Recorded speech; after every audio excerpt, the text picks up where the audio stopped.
जैसे मैंने पहले वाले क्वेश्चन में भी आपको बताया कि अगर आपने प्राइवेट से बीएससी नर्सिंग कंप्लीट भी कर ली है और आप इसका एग्ज़ाम देते हैं तो आपको ज़ीरो से मतलब कि फर्स्ट ईयर से ही एडमिशन मिलेगा। मतलब ये सबसे ज़्यादा कंफ्यूज है, इनको शायद लग रहा है कि बीएससी नर्सिंग अलग होता है, पीएनएसटी अलग होता है। जो पीएनएसटी का जब हम एग्ज़ाम देते हैं तो 4 ईयर का ट्रेनिंग कोर्स होता है और वही बीएससी नर्सिंग होता है, जिसके बाद हमें गवर्नमेंट जॉब मिल जाती है। वेल हे गाइस, ये साक्षी और आपका मेरे यूट्यूब चैनल साक्षी इस यूनिक वर्ल्ड में स्वागत है। फ्रेंड्स, मैं BSc nursing first year student, वैसे तो मैं सेकेंड ईयर स्टूडेंट हो गई हूँ, बट अभी एग्ज़ाम नहीं हुए हैं तो जब तक मैं फर्स्ट ईयर स्टूडेंट ही हूँ। एंड काफ़ी सारे कॉलेजेस में सेकेंड ईयर स्टार्ट हो गया है, बट अभी मेरे कॉलेज में नहीं हुआ है। तो मेरे कॉलेज का नाम है गवर्नमेंट नर्सिंग कॉलेज सतना, और मैंने ऐसे काफ़ी सारे वीडियो बना चुके हैं जिसमें मैंने आपके डाउट्स क्लियर किए हैं, फिर भी आपको काफ़ी डाउट्स रहते हैं। तो मैंने सोचा क्यों ना इस पर वीडियो बना दिया जाए। तो मैंने काफ़ी सारे क्वेश्चंस नोट कर लिए हैं, तो मैं बारी बारी से आपके सभी क्वेश्चनों का आंसर दूंगी। तो बने रहिए आगे के वीडियो में अपने सभी डाउट्स क्लियर करने के लिए। तो फ्रेंड्स, फर्स्ट क्वेश्चन जो है वो है खुशबू का, और इनका जो क्वेश्चन है वो है दी अगर किसी स्टूडेंट का प्राइवेट कॉलेज से BSc nursing first year complete है और उसका डीएचएस में सिलेक्शन हो जाता है, तो क्या उसे फिर से फर्स्ट ईयर पढ़ना होता है या वो डायरेक्ट सेकेंड ईयर से पढ़ने लग जाता है, मतलब उसको डायरेक्ट सेकेंड ईयर से एडमिशन मिलता है?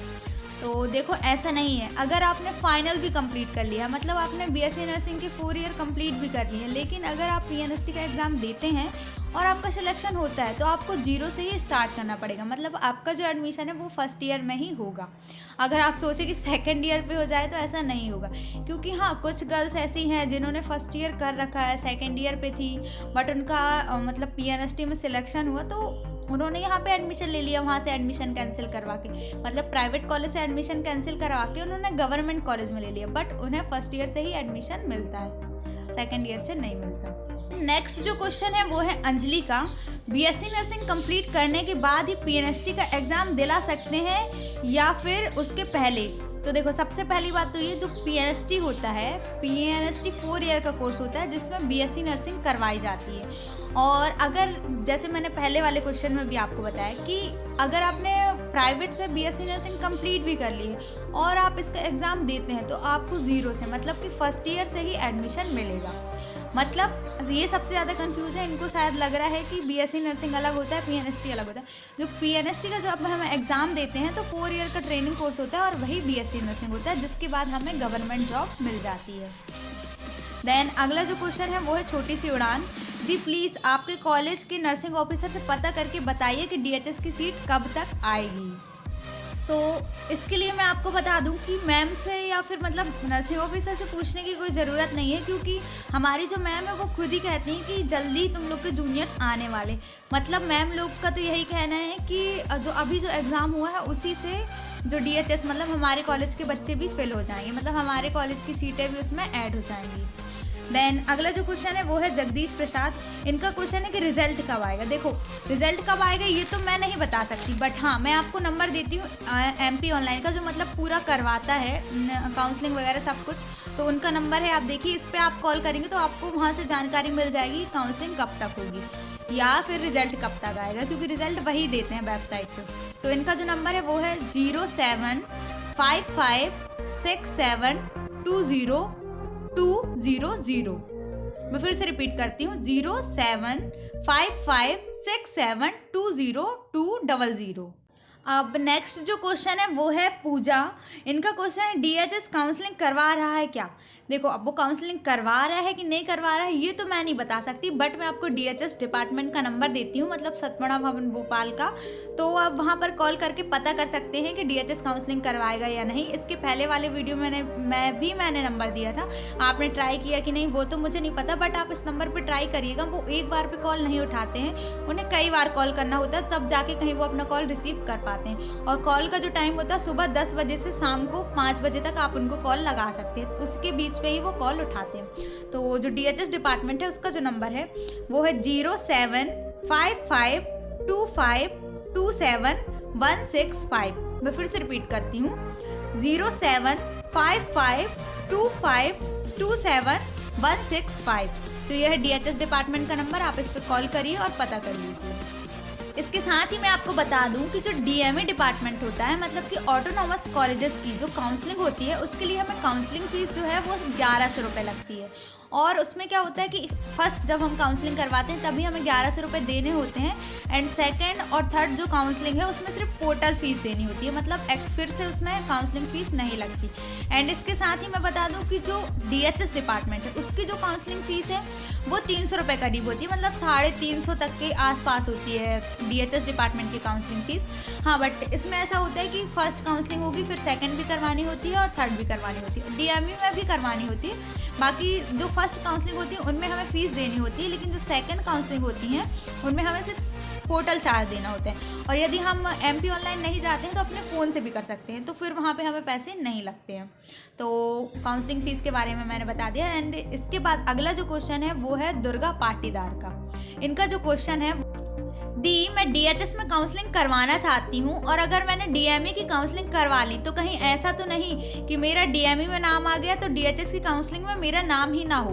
देखो, ऐसा नहीं है, दोनों ही अलग अलग डिपार्टमेंट है। और यदि आप डीएमई में काउंसलिंग करवा लेते हैं, बाई चांस आपका वहाँ नाम भी आ जाता है, आप एडमिशन भी ले लेते हैं, तो भी आप डीएचएस में काउंसलिंग करवा सकते हैं। तो डीएचएस में आप काउंसलिंग करवाएंगे और अगर आपका डीएचएस में नाम आ जाता है तो आप डीएमई कॉलेज से अपना एडमिशन कैंसिल करवा लेना, उसके बाद डीएचएस में एडमिशन ले लेना। ऐसा हमारे बैच में काफ़ी सारे लोगों ने किया है, मतलब बहुत से लोग ऐसे हैं, कोई इंदौर कॉलेज में था, कोई भोपाल में था, तो उन्होंने डीएमई कॉलेज को छोड़कर कोई ग्वालियर कॉलेज में तक था, क्योंकि वहाँ हॉस्टल की प्रॉब्लम थी। तो ग्वालियर कॉलेज से 2 बच्चे जो हैं वो हमारे कॉलेज में आए, इंदौर कॉलेज से भी है, भोपाल कॉलेज से भी।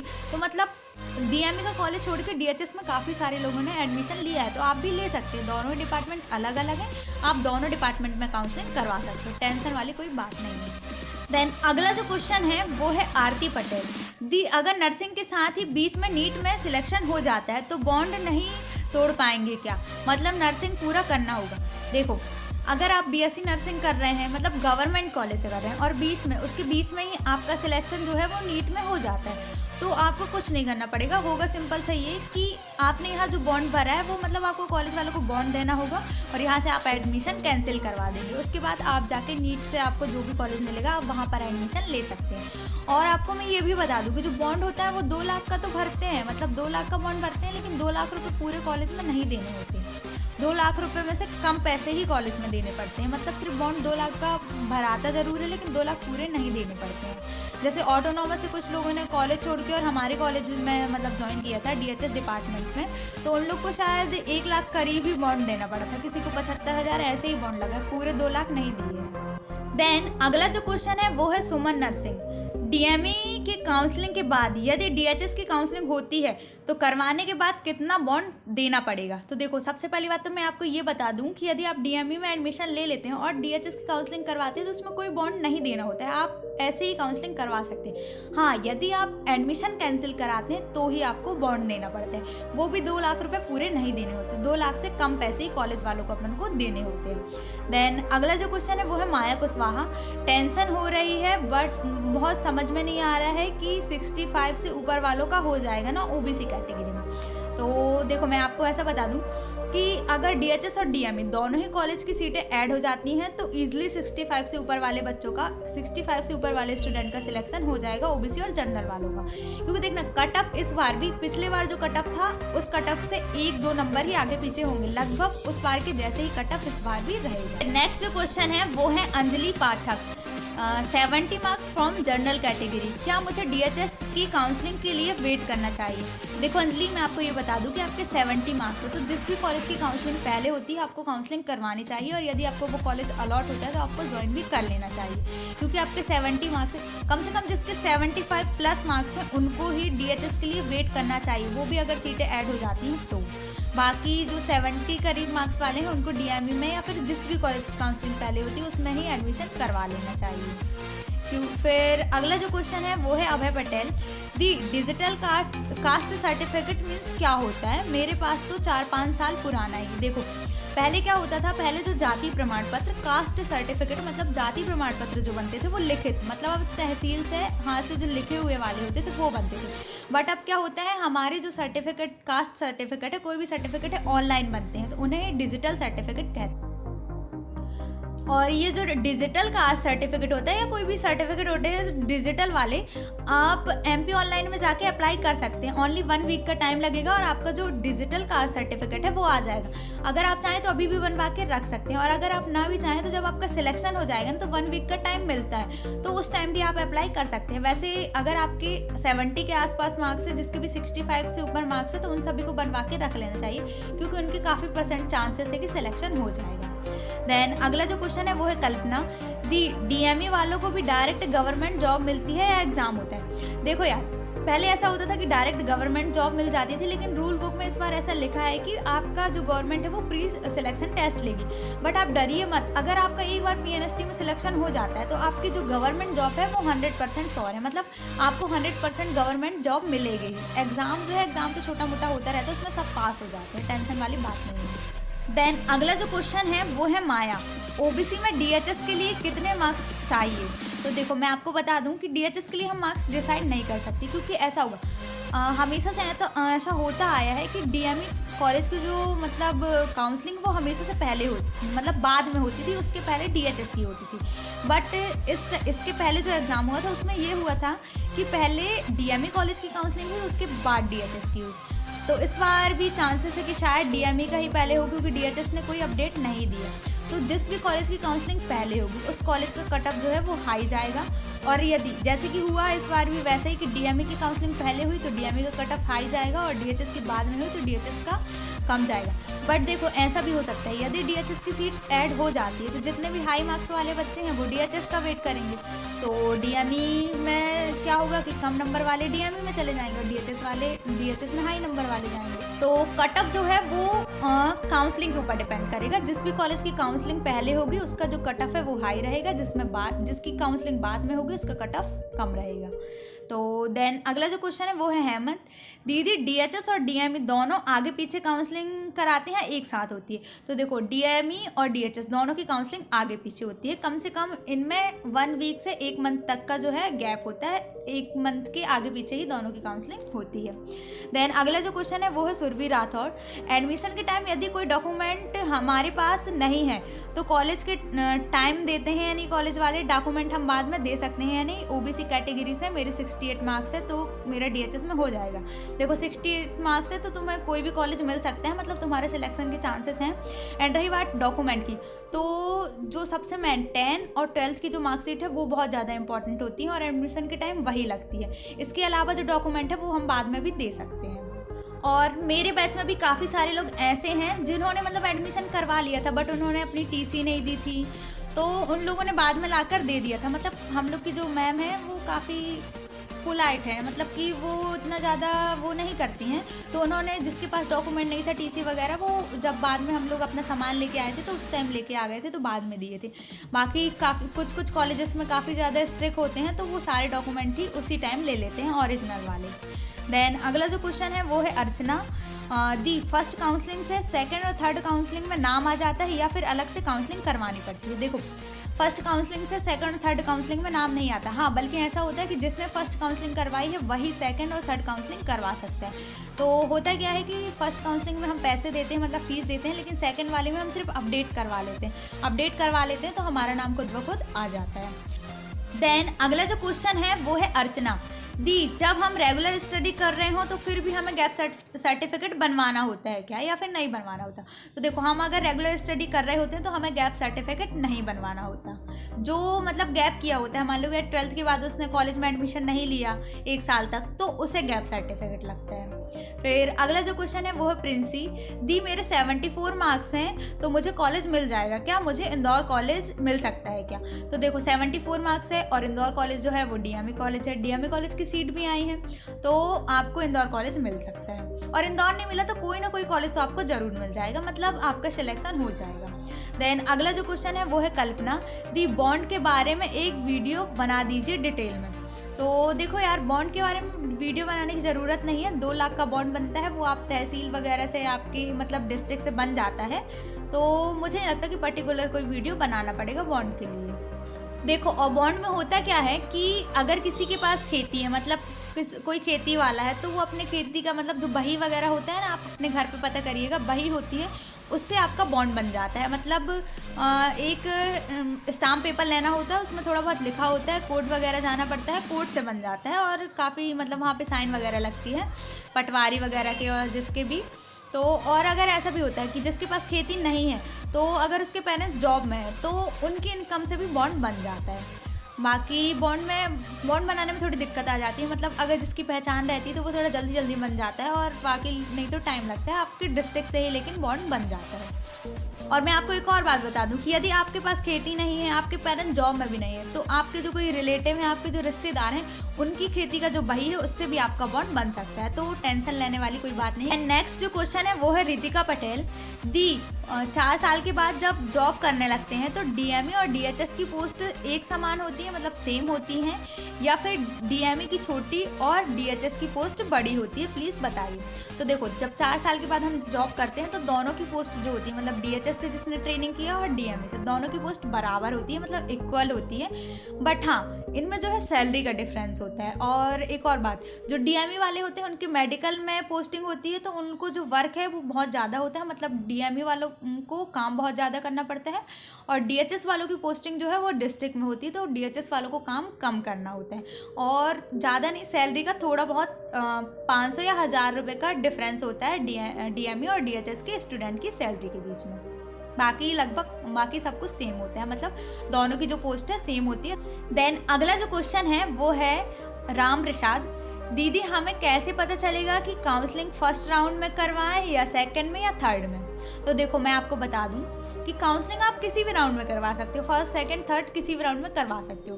बट देखो, होगा ऐसा कि आप फर्स्ट राउंड में आपकी काउंसलिंग करवाओगे तो अगर आपके अच्छे मार्क्स रहेंगे, कट ऑफ के अंदर आपके मार्क्स आएंगे तो आपका सिलेक्शन हो जाएगा। अदरवाइज अगर आपका फर्स्ट राउंड में नाम नहीं आता है तो फिर आप सेकंड काउंसलिंग करवाएंगे, तो सेकंड काउंसलिंग में आपका सिलेक्शन हो जाता है तो अच्छी बात है। अगर आपका सेकंड काउंसलिंग में भी नाम नहीं आता है तो फिर आप थर्ड काउंसलिंग करवाएंगे, तो फिर थर्ड काउंसलिंग में आपका नाम आ जाए तो बहुत अच्छी बात है। मान लो कि बात, अगर आपका थर्ड काउंसलिंग में भी नाम नहीं आता है तो आप क्या कर सकते हैं, CLC राउंड होता है। CLC राउंड मतलब कॉलेज लेवल काउंसलिंग। तो मतलब ये जो काउंसलिंग होती है वो कॉलेज लेवल की होती है। उसमें क्या होता है, हमें ऑफलाइन जाना होता है और हमें अपना एडमिशन करवाना होता है। जिस भी बच्चे की, मतलब जितने बच्चे गए होते हैं उनमें से जिसके मार्क्स हाई होते हैं उनको एडमिशन मिल जाता है। देन अगला जो क्वेश्चन है वो है सौमी, अगर कोई प्रेग्नेंट है तो क्या उसे सिलेक्ट नहीं किया जाता, उसका एडमिशन कैंसिल हो जाता है क्या, या एडमिशन के बाद प्रेगनेंसी कंसीव कर सकते हैं? तो देखो, ऐसा है कि अगर आप एडमिशन करवाते हैं और उस टाइम आप प्रेग्नेंट होते हैं तो आपको एडमिशन नहीं मिलेगा, मतलब आप इस एडमिशन के लिए पात्र ही नहीं होंगे। BSc नर्सिंग के 4 ईयर के बीच में आप प्रेगनेंसी कंसीव नहीं कर सकते, अदरवाइज़ आपको संस्था से निकाल दिया जाएगा, आप रेस्टिकेट कर दिए जाएंगे। तो प्रेगनेंसी जो है वो अलाउ नहीं है। देन अगला जो क्वेश्चन है वो है पारुल, दी आपका हॉस्टल दिखाओ ना और आपका रूम भी कैसा है। तो मैंने एक वीडियो बनाया था गणेश जी के टाइम में, मतलब जब गणेश जी हमारे हॉस्टल में रखे थे तो उसमें मैंने हॉस्टल दिखाया था। वैसे हमारे जो सीनियर हैं उन लोग की रिलीविंग हो गई है तो लगभग फरवरी तक सारे चले जाएंगे, उसके बाद ही मैं वीडियो बनाऊंगी, क्योंकि अभी सीनियर्स है तो थोड़ा हिसाब से रहना पड़ता है, ज़्यादा फ़ोन यूज़ नहीं कर सकते। और फ़ोन वैसे हम यूज़ कर लेते हैं, मैं चाहूँ तो वीडियो बना भी सकती हूँ, बट मैं वीडियो इसलिए नहीं बनाती क्योंकि जो सीनियर्स हैं उनकी भी थोड़ी रिस्पेक्ट करनी होती है, तो अच्छा नहीं लगता वीडियो वगैरह वहाँ बनाते रहो। तो सीनियर्स हमारे बहुत जल्दी 2 महीने में लगभग सारे चले जाएंगे, तो फिर उसके बाद मैं वीडियो बनाऊंगी, आपको सारे कॉलेज वगैरह सबका वीडियो मिल जाएगा। और ऐसा भी होता है कि अगर DHS के कॉलेजेस आ जाते हैं, मतलब हमारे कॉलेज का नाम आ जाता है, तो मैं आपको पहले ही वीडियो प्रोवाइड करवा दूंगी, आपको सब कुछ पता चल जाएगा। जिसको भी अगर मेरा कॉलेज मिलता है, मतलब जिसका भी नाम मेरे कॉलेज के लिए आता है, तो उसको पूरी इन्फॉर्मेशन यहाँ से मिल जाएगी, टेंशन वाली कोई बात नहीं है। एंड हाँ, मैं आपको बता दूँ, देखो जो रिलीविंग जो होती है ना, जैसे कि हम लोग एडमिशन करवाते हैं तो जो पहले एडमिशन करवाया होता है उसको पहले छुट्टी मिल जाती है यहाँ से, मतलब उसकी रिलीविंग पहले हो जाती है, और जो बाद में एडमिशन करवाता है उसकी रिलीविंग बाद में होती है। मान लो कि बाद मैंने अपना एडमिशन 5 तारीख को करवाया तो मेरी जो रिलीविंग है लास्ट में जल्दी मिल जाएगी, और यदि मेरी फ्रेंड ने 10 तारीख को करवाया तो उसको मेरे बाद रिलीविंग मिलेगी, ऐसा भी होता है। फिर नेक्स्ट जो क्वेश्चन है वो है अरविंद्र दी, 2023 का एग्ज़ाम जून या जनवरी या फरवरी में होगा क्या? तो देखो, मुझे तो नहीं लगता कि जनवरी या फरवरी में कोई एग्ज़ाम होने वाला है, और मैंने आपको DHS डिपार्टमेंट का नंबर भी दिया है, MP ऑनलाइन का नंबर भी दिया है, आप उस पर कॉल करके आप पता कर सकते हैं। वो आप देखिएगा, आप कॉल करोगे तो एक ही बार में वो कॉल नहीं उठाएंगे, लेकिन आप बार बार कॉल करोगे उनको तो तब जाके कहीं वो आपका कॉल रिसीव करेंगे। फिर आप उनसे पूछ लेना कि काउंसलिंग DHS की होगी या नहीं, DHS की सीट आएगी या नहीं, या फिर एग्ज़ाम जो अगला है वो कब होगा। तो आपको सारी इन्फॉर्मेशन वहाँ से मिल जाएगी। जब मतलब हम लोग का ये सब नहीं हुआ था, हम लोग की काउंसलिंग नहीं हुई थी, तो हम भी बार बार फ़ोन करते थे और वहीं से सारी जानकारी हमको जो है मिल जाती थी। तो फ्रेंड्स, मैंने इतने ही क्वेश्चन नोट किए हैं जिनके मैंने आपको आंसर दे दिए हैं। आपको जो भी डाउट हो तो आप मुझसे कमेंट में पूछ सकते हैं। एंड ऐसे ही इन्फॉर्मेटिव वीडियोज़ के लिए like, share and subscribe my YouTube channel.